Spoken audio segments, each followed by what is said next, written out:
My skid loader kept clogging up filters. Saw that beauty. Lucky enough she's got a drain. I even tried doing cheap inline filters with a magnet on it. It helped, but I'm talking about an hour they'd clog. I never found water in the fuel issues. Maybe this was before me.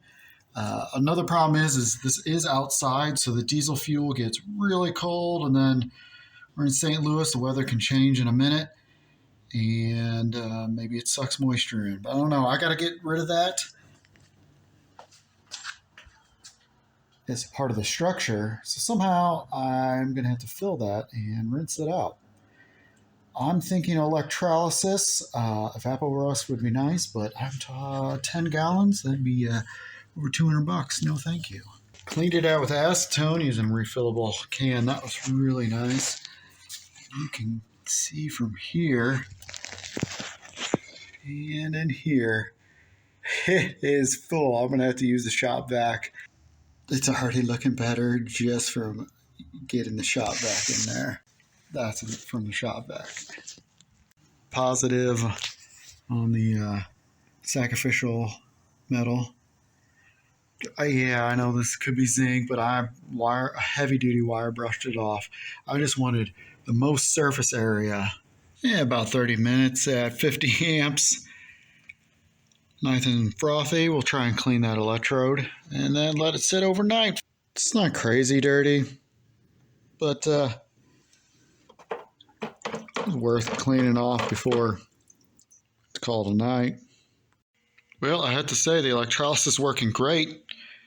It's only been an hour after I just cleaned this, and she is filthy. When I checked on it this morning after about 12 hours, I scrubbed it. There was no sparking when I was disconnecting it, so there was no electricity going through. So I guess I just have to clean it often. Great. I really screwed up. I was supposed to record the results after electrolysis, but I was so disappointed with the electrolysis, I didn't. And I immediately moved on to using this gel and a spray can and getting it all over. Problem with electrolysis, you're constantly cleaning this. I'm putting it in and out, cleaning it so it works good. And in 24 hours, the results looked like I could have done a similar job pressure washing it. So, yeah, the big chunks came off. The big chunks were still in there, and honestly, just a pressure washer would have worked.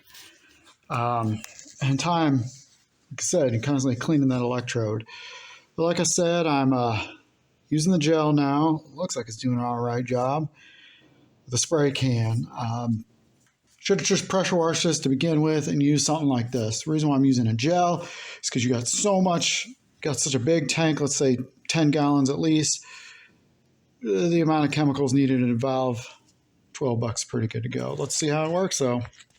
While I'm using the aerosol can, the rechargeable one, is quickly fill it up, air compressor, and then I can use the red hose to get all around these tight areas with my other hand. Yeah, the spray gel worked a lot better. It's not perfect. It's also cold in here. But that is a lot better. It's got the thick stuff off of it. I'll take that over electrolysis taking forever. Next time, I would somehow try and figure out how to get this warmer, pressure wash it, then do something like this.